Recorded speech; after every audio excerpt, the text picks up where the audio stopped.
Hey guys, quick little intro into this video. I will have random 2K19, like some of my highlights in the background of this video, but this video honestly went a lot longer than I thought it would be. I just started ranting and ranting and ranting. So just keep in mind, sit back, get you some food, get a drink, because this video is a little long on this, but enjoy. Hey guys, welcome to this video, and in this video, I'm pretty much just going to be summing up about how pretty much NBA 2K19 is over as far as with me, and pretty much what I thought was good about the year, what I thought was bad about the year, what I think they can improve on, yada yada yada. My voice doesn't matter anyways, but I'm just gonna pretty much just give my overall opinion about how everything went. First of all, I'm gonna apologize. My setup back here is a little dirty. I have to clean it. Whatever. Anyways, let's start off with my team. This year in my team was probably the first year that I just went all in and just like tried like my absolute hardest to have the best team possible. In previous years, I started playing my team back in like 2K15, and I thought it was fantastic in 2K15. You thought if you played back then, you know how cool it was to get a gold, get a ruby, get an onyx, get an emerald. It was like the world. And now this year, you know, we got to a point where getting a pink diamond wasn't even good enough. You know, we wanted a galaxy opal. So, you know, judging from that and how I've progressed forward, I pretty much think that this year I've put my all into this year, and I'm pretty satisfied with my progress. I've had the most MT I've ever had. I had at one point about over 2 million MT, which is more than I've ever had. I know there's people out there that have way more than that, but for me personally, that was great. And I actually grinded all the way up and got Giannis, which is like the highest tier collector card. I've never done that in the past. I didn't do it for Shaq. I didn't do it in the previous years. I've never done that before. I always gave up like halfway through. But this year, I almost gave up, but then I stuck through it and I persevered and I actually got Giannis. It was a stupid grind, but you know, it was worth it. It was a good card, obviously. And I'm just, you know, I'm proud of myself for like actually grinding it this year.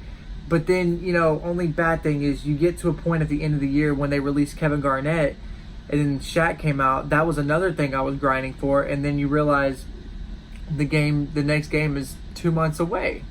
And so it kind of makes you feel kind of down because you spent all that time grinding just to figure out, oh, hey, you know, 2K20 is coming out in 2 months. You know, and just in the future, they should release that content a lot quicker. A lot quicker. They need to, because you're going to get people who are like, yeah, I'm not going to grind for that if the game's going to be over in 2 months. You know, maybe the game had like 4 or 5 months left out of it. You know, I want to continue to grind for this, but not 2 months. So I'm going to try not to make that mistake next year, that's for sure. But getting on a negative note, everybody knows about this, and this goes with those server issues on my team. And right now, I'm just talking about my team. I will get to, you know, career and all that stuff in a second. But my team servers at the later part of this year, or this, like, you know, this 2K season, was absolutely horrendous, man. It was so bad.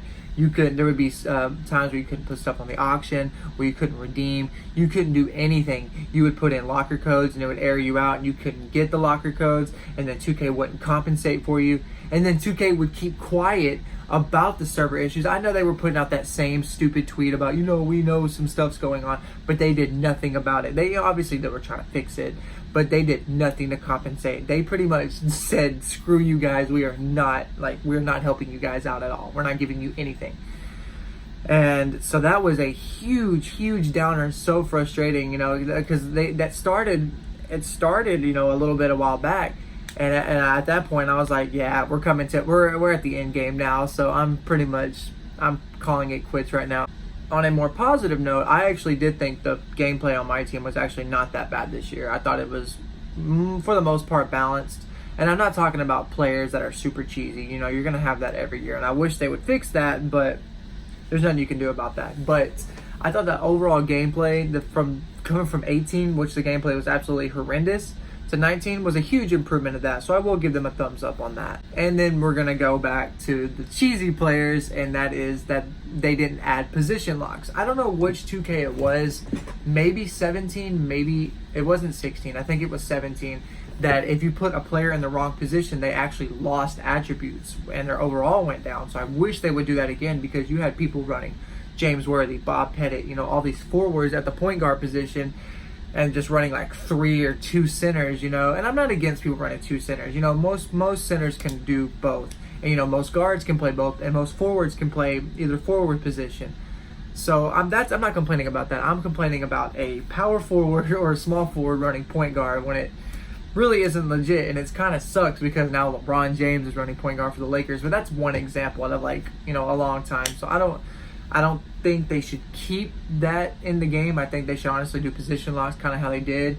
And if you put, obviously they can't stop you from putting a player there. If they did, that'd be fantastic. But put it to where if you do put like a small forward at the point guard position, then he's going to lose some attributes, and you have to be penalized. Another thing I honestly didn't like this year, and this may be kind of like a controversial one, is I didn't like the coach boost this year. You know, obviously I'm all for, you know, if you have a specific coach, you have specific players, that you should get a little attributes. But people were abusing that and having, you know, players like Shaquille O'Neal or players that, you know, really shouldn't be able to shoot threes have Steve Kerr as their coach, and then their three ball went up. I think certain players where certain coaches should have certain attributes go up. Not, all right, you get a three ball, mid-range, steal, block, whatever. You get all of this just from this coach on every single player. I think that was ridiculous. That was ridiculous because people were just putting the weatherman's shoe on somebody like Shaquille O'Neal, because Shaq already came with an 88 open shot three, if you didn't know that, the Galaxy Opal. So if you put a shoe on him, that's 93, and you have a coach boost, that's a 98. Shaquille O'Neal, a 98 open shot three. So that's, and with handles. So that's insane. And that's nothing against, you know, that card, because, you know, we can't control, that's how they made the card. But put it on somebody like a base Giannis or something that had like a low three, put a coach attribute on him, put Steve Kerr, and it's +5 already. So I think they should rid of that. If they're going to do coach boost, do certain attributes for certain players. And I know that's a lot more work, and 2K doesn't like that, but it was just frustrating to me to see that players that shouldn't be shooting threes getting that extra boost because of. One other thing that I know probably won't change, but I miss it from 2K16, was the fact that you could buy boxes of packs with My Team coins. And I know why they stopped it. They wanted to make more money, and they wanted to stop the third-party sites from selling My Team coins, whatever. But you can't stop that. It's inevitable. They're going to do it. I don't condone that, but they're going to do it. But I missed back in 2K16 where you could literally buy boxes with a little bit more MT. Oh wait, was it less or more? I don't remember. But you could buy boxes with MT, and it was fantastic. And I know 2K is like, yeah, we're not making enough money on that, so let's move it only VC. Which I think I made a rant video about that on 17, because I was so upset because I just came from 16 where I could buy all these boxes, all this My Team that I grinded. But it's obvious on why they did it, but it just frustrates me, and I wish they would bring that back. It would look really good on them if they brought that back, honestly, because like, oh, okay, well now they're slacking back on the microtransactions, so whatever. So now shifting gears a little bit, I might go back and forth, but I'm going to shift gears to my career, and I'm going to go probably to one of the biggest complaints this year, was how much VC it cost to get your guy to, what was it at? Was it an 86 or an 85? I don't know. To get your guy good, it costs an insane amount of VC. You're already spending 60 to upwards of like, what, $100 for the game, for the special edition? And you're getting you would think a lot of VC with that, like 100,000 with that special edition, but nah. I mean, apparently not, because it took so much VC just to upgrade your guy just a tad bit. I remember I made a second player, just as a sharpshooter, just for fun, right? And I had about 30-40K grinded up for my career and stuff, and that barely touched him at all. And that was a blatant cash grab by 2K. So I think next year, if they don't change that, people are gonna see, like, obviously we know what's going on, but people are gonna see it and be like, yeah, we're done taking this. Honestly, me personally, if they continue to do that expensive upgrade system, I might be done just playing my career, honestly, because, you know, I don't mind putting a little bit extra money in there, because, you know, that's like other games, Fortnite, Overwatch, etc. You know, other games that you play, you put a little bit extra money in to get, you know, some more stuff, which is whatever. I get that. But they are wanting people to pay upwards to like $100 just to upgrade their guy a little bit more. Like, that is insane. We're already spending $60 to $100 for the game. Why do you want us to put an extra 50 or 100 in? That is just frustrating, and I know everybody thought that this year. That was absolutely, that was terrible by 2K. And this next one, honestly, I feel like probably some people agree with, but the playground system is just dated. It's dated. The Road to 99 thing is 2 years going. It's 2 years too long. Cut that. Let's go back to having park affiliations. Let's go back to having park rep, you know, like what was it? Pro, legend, superstar, like in 15 and 16, I think 17 as well. Bring that stuff back, man. That wanted more people to play park. Back now on the playground, you go in, you barely see anybody playing, man. You barely, and you see somebody that's like pro or elite, and you're like, whatever. But back then, when you saw people that was like a superstar or a legend, you're like, oh yeah, they grind it, and you could see your status bar and everything, and it was just. I remember back in 2K15, that's when I grinded park the most. I was a legend 3, and it felt so good. And this year, I got to like a pro 2, I think like a pro 2, and I'm just like, okay, and so what?